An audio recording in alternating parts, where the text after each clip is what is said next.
I'm Mark Unger, producer of Roundtable. Because we find this presentation so special, we really would like for you to see this. Please watch.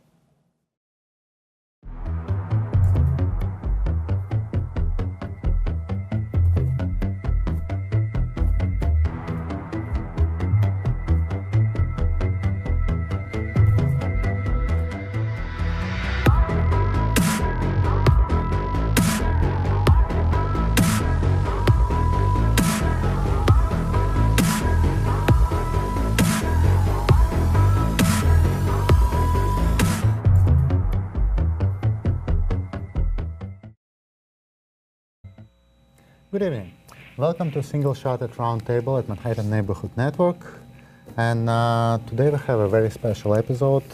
Since the inception of the program, we always was talking to individuals who was looking at the world from this side of the camera. And tonight we invited somebody who knows how it looks from the front of it. Miles Miller, a professional model for many years, graced us with his presence. Hello, Miles, and thank you for joining us today. Hello. And tell us a little bit about what most of the photographers, including yours truly, have a very vague understanding of how the world looks from the front side of the lens. Well, I guess the world on the front side is a little different. The focus is different. The photographer, in my mind, the photographer has a broad vision of what they're trying to create. They have their idea, and on the front side, you have to act out that idea and that vision. So you have to become what their vision is. So basically, being an actor. In a way, yeah. It's an actor without words. Silent and essentially static actor. Yes. Oh, that's very interesting. And as I understand, you've seen both sides of photographic world. You've seen the commercial side of it, and you've seen the artistic side of it. You was modeling for both commercial photo shoots and for artistic work. I did. I was a fashion model for several years, and during that time, I also did some artistic modeling, a couple photographers that I worked with in particular, and yeah, got to see the difference between the fashion side, the clothing, the runway, and then also the artistic side where somebody has more of a idea of what they want you to be. In the fashion side, a lot of times it's not about you, it's about the clothing item, it's about what you're wearing. You're trying to sell this suit and without you being in it, in a way. The model has to blend behind whatever item they're wearing. Whereas in the artistic side, you have to almost become what the idea is. So basically, in artistic side, you employ your personality, and your personality becomes part of the shoot. And in commercial photography, your personality is discouraged from being part of the final product. Am I understanding it right? To a certain extent, yes. Yeah, for fashion, your personality is a part of it, but it's more the parts of your personality that others are going to find appealing. You have to, without being the object of attention, you have to present the appealing characteristics that others are going to want to be. And that way they see you, they see what you're wearing, and they go, ah, in that way I can have that kind of happiness in that life. And a lot of it is sex appeal, and they want to have that, and so that's what they want you to exude as the model. No, maybe it's not the most appropriate analogy, but when you were saying it, it brought up to me the analogy of coming into the new city and blending in, or coming into a party and blending in. I know that you moved to New York from Kentucky, I believe, right? I was born and raised in Yeah, Kentucky. Yes, so probably it's just as familiar with scenery for you as for me. At one point, I was also blending into New York, trying to become a New Yorker, and Yeah. in a way modifying my personality so it would be generic. So it's in a way process of becoming more sociable. It very much is. That's actually why I started modeling, was I had a very poor social skill set. Really? Yeah, I was incredibly shy. I was homeschooled, so I didn't have a lot of peer interaction as a kid. And when I went to college, I did a conscious effort to combat that, and I decided one of the ways I would do that was I took modeling classes. Well, I would never tell that you actually was a shy kid or homeschooled, and I guess it worked perfectly, so it was in a way part of your personal growth. Absolutely. Spiritual practice in a way, even though commercial photography, from what he was describing, sounds pretty soulless, it did contribute. It depends too. Like, there's the side of it that is very much about the clothing. Like a lot of commercial photography is for catalogs, and a lot of times they literally, your face isn't in it. It's just how clothes look on you. A model quite often is a human clothes hanger. I did, not for camera, but you work for the fashion houses when they're selling the clothes to the buyers. When a buyer comes in to buy bulk from a fashion house, they say, I want this, this, this, this, and this, and they have their whole lineup, and a model wears it out every time. And they're not looking at the model, they're looking at how it sits on you. They're looking at how it fits you. That's a lot of modeling, is more how things look on you than your looks. Well, it does sound like pretty dehumanizing process, and I reckon that partly because of that side of commercial modeling incited you into to go into artistic modeling, probably as a compensation or balancing it out. I mean, I'm just speculating, maybe I'm wrong. You could be right. I honestly probably couldn't tell you the answer myself. The artistic modeling, I was working an event and I was approached by a guy who was at the party, and he comes up and he's like, I want to shoot you. At this point, I understand that that's a compliment and not a death threat, so it was good. But Kentucky, right? yeah, exactly. But no, and I was like, okay, and I thought he meant in the fashion sense. I thought that he was a fashion photographer and he had an idea, some kind of campaign or whatever. And when I talked with him after the event, he goes, oh, I shoot art. I shoot these portraits, and I shoot different kind of concepts and ideas. I was like, okay, well, let's do it. Like, I wanted to try it. I was definitely intrigued. I hadn't seen this yet. I hadn't gotten to experience it. I'd been a model for 3-4 years maybe, and hadn't ever really done like an artistic style shoot. It was always something for fashion. So I went and I worked with the guy, and it was very different. It was very interesting because he wanted an idea. He had an idea, and it wasn't clothing. Most of the times I worked with him, I wore like one heavy coat. It was always the same coat. For a long time, I always wore this coat. And so it was nothing about the clothing. It was, I had to take his idea and become that person. I had to, in my face, show what that person was feeling at the time. Oh, so based on what you just mentioned, how the very first shoot for commercial purposes was different in the way it felt from the very first one artistic. Was it in a way a revelation? Because it does sound like it was in a way. It was, in the very first one for commercial purposes, I think I know which one it was, but honestly I can't. Go with the one you remember. Yeah, it was shooting for was gloves, scarves, and hats for a company. And it was me and a girl, both wearing just gloves, scarves, and hats, and shot pretty much from here up usually. But yeah, it was, I mean, it was focused on the clothing, on the items that were being sold. And actually, a friend of mine later found it on Groupon, which is kind of funny because I get this text of a picture of me in this photo shoot, which is amusing. Well, I guess they still use it up to this Yeah, day. it was 5 or 6 years later when he found it.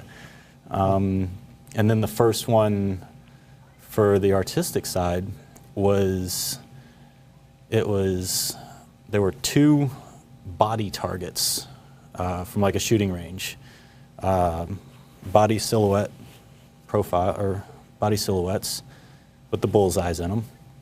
And they were put up on a black backdrop, and then I stood in the middle of them, kind of like a person who was being a target in a way, and had to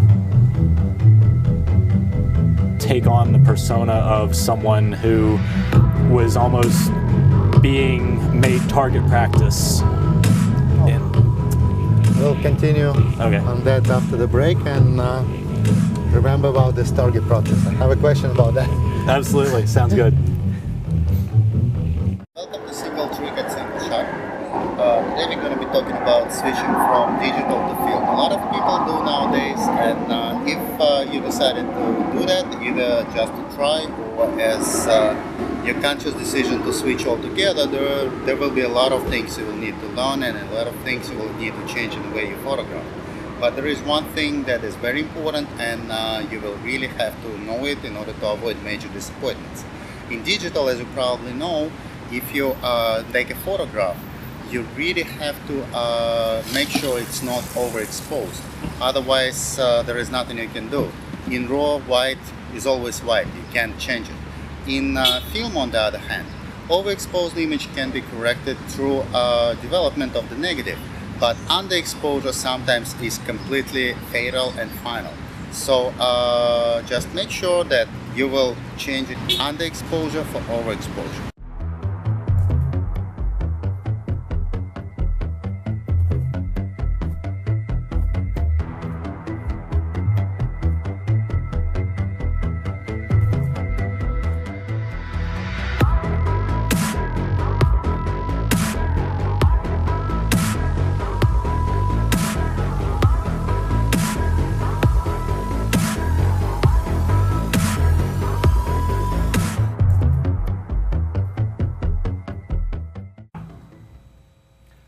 Alright, we're back, and before the break you was talking about your very first photo shoot, and you mentioned that you was working with a female model, and that brings us to a very interesting question.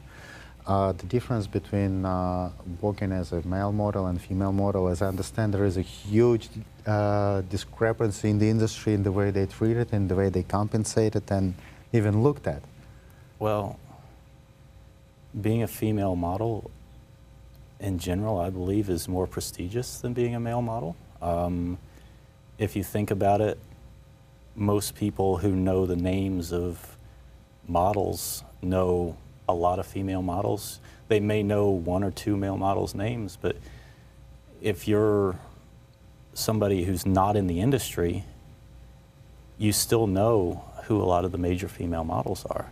Yeah. They work more, they are compensated more, and it's generally, modeling is much better for a female model. As a guy, you can make a living of it, a profession. You can even do pretty well, but your odds are much lower. There's just not as much demand for male models. Well, we see male models in every magazine and every catalog. They do get to be photographed, they do get their gigs. I mean, Yeah. it's pretty competitive field for everybody. So Absolutely. how is it different? Why do you think it's such a difference? And as I understand, it's not only difference in terms of compensation, but also in terms of the way they treat it in the industry, approached on the shoot, and so on? I mean, female models are rock stars. The top ones are absolute rock stars. And some guys reach that level, but if you think of like the Victoria's Secret fashion show, that is a celebrity-studded event. And the fashion show's Men's Fashion Week is celebrity-studded, but it's not nationally televised. It's not a huge production. Like, those girls are awesome. They're rock stars, and they absolutely earned their right to be there and their place at the top, really. Male modeling doesn't reach that level. If you think about it, guys, when they look in a magazine or when they're shopping and buying, a lot of the advertisements that target men have female models in them, or even almost are exclusively female models. Advertisements that target women are female models. So a female model just has a lot more use in the industry, really. They reach everyone, whereas a male model doesn't have the same versatility. So basically, it's double amount of work for female models because they can be appealing to male and female audience altogether, and that's the root of the different treatment. I think so. How is it different? Like, in what way? Well, I mean, I've only been a male model, so I can't speak for what they actually experience, but I think they have a lot more pressure on them. It's more competitive to be a female model. Like, it was competitive being a male model. You never realize there's 20 people that look just like you until you show up to a casting in New York as a male model, and you look around the room and you just see 20 people that are you in a way. They're all the same size, they're all the same height, they all have the same build, a lot of them have the same hairstyle and cut and eye color, and it's, yeah, it could be twins. You are a female model and you walk into that room and you'll see 200 people that look like you. Like, they all have such a competitive field that they're in, and there's way more female models than male models, so naturally more of them make it to the top. It's just their side of the business is modeling, or has been modeling for a long time.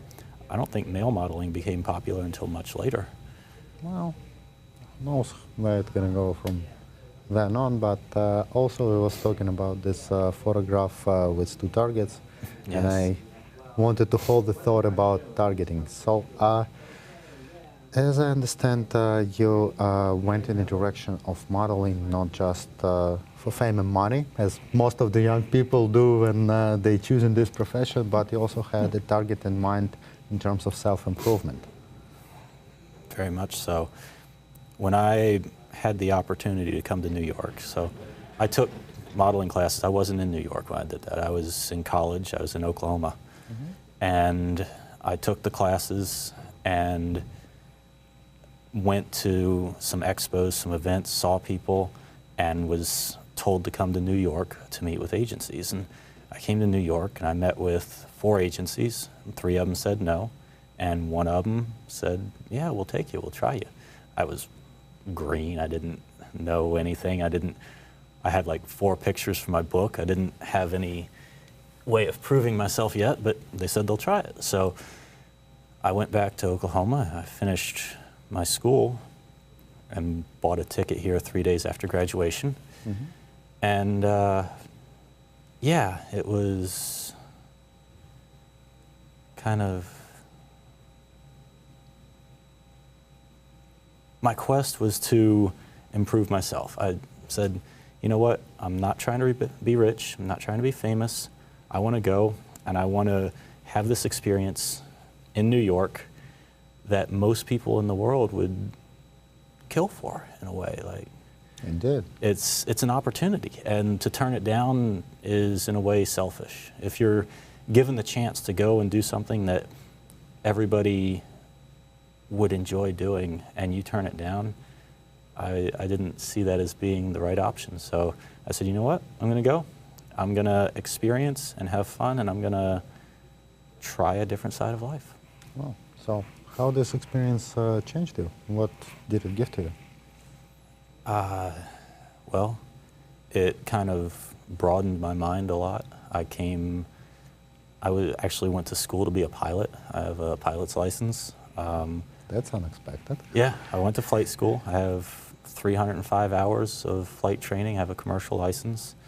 Haven't flown in 9 years, so I definitely can't use it right now, but that was kind of my career path. And then I graduated, came to New York, started modeling, and New York just has a different mindset. The city has a different mindset, and I realized that I didn't need to have the college education or to have all these different things saying what I was.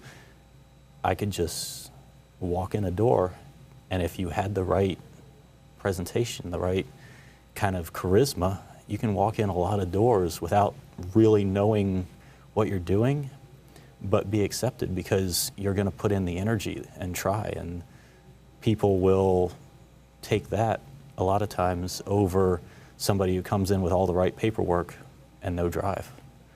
Oh. And that was part of the experience that was coming from modeling, as I understand, right? Yeah, and modeling, you walk in doors all the time. I walked in hundreds of doors around this city. I can walk down almost any street in New York and see a place that either had a casting or that I worked catering, because they went hand in hand, really. Mm-hmm. But yeah, you're always walking in a door, and in modeling you have 30 seconds, if that, to prove why you're the person that should be there. You walk up, you and I are casting directors, somebody walks up to the desk, they put their book down, we take it, we look through it, we say walk 10 paces that way and 10 paces back, and then that one's gone and the next one comes in, and there's hundreds of them. Surely makes you to be quick and ferocious. Yeah, you have to be on point from the second you get there.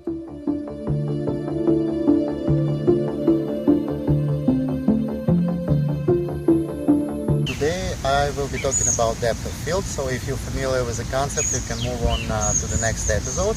But if you're not, I'm often asked how the aperture works besides just controlling how much light gets into a camera and how light or dark your image is. And in simple words, the larger your opening of the aperture is, the smaller will be distance on which your camera is focused. And if you would photograph something like this branch with the open aperture, you will get the image that is focused only on a certain distance, something like this. But if you close it all the way down and take the same picture, you will get the almost the whole plane, everything like this, to be in focus. And in one case you will get more focused attention of the viewer on a specific part of your photograph.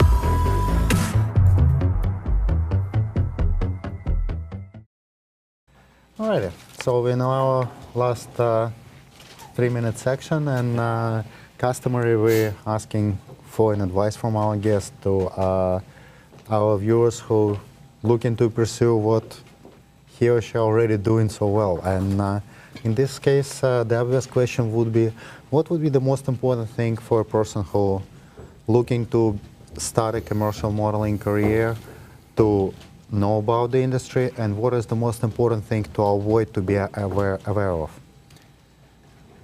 I would say the most important thing to know and the most important things to avoid, I can't really define it like that, but my advice would be you have to be very comfortable with who you are. You have to really appreciate yourself and love yourself, because a lot of other people, maybe it's not that they don't appreciate or love you, but they're going to look at you and they're going to say no. They're going to just, you're not going to be right. And sometimes it's not necessarily going to be something that you did or something that you can help. Maybe they want somebody an inch taller, different hair color, different hairstyle, but you have to deal with that rejection, and you have to be able to pull yourself through that, because it's going to happen. It happens a lot. I go on 100 castings and I book 5 jobs, and that's awesome, but I heard 95 no's. And yeah, you have to really be who you are, and don't try and be other people, because if you're being someone else, maybe that job they wanted who you are. And if you start bouncing around and being different things, you're just going to lose yourself. Oh, that's actually very interesting. So, to sum it up, the most important thing to know is to capitalize on your own personality. Yeah. To let your own personality to show and use it as your strong point, no matter what personality it is. Yeah, whatever it is that you are, that you do, let that be your calling card. Like, if that's what somebody wants, great, they're going to love you. And if it's not, then you can't really be someone else anyway. Oh, but, well, thanks for being yourself with us today. This is really great advice, and especially what I take as the advice about obstacle, about rejection. Yeah. No matter what, it really will happen, and as a photographer, I know the taste of it just as well as a model would. And understanding that it's not about you, it's just about situation. Maybe wrong time, maybe wrong place, maybe not yet. Yeah. If you got mad every time you stopped at a red light when you're driving your car, it just wouldn't work that well. Oh, thank you very much, Miles. It really was a pleasure. Absolutely. Thank you for having me here. I really appreciate it. Thank you.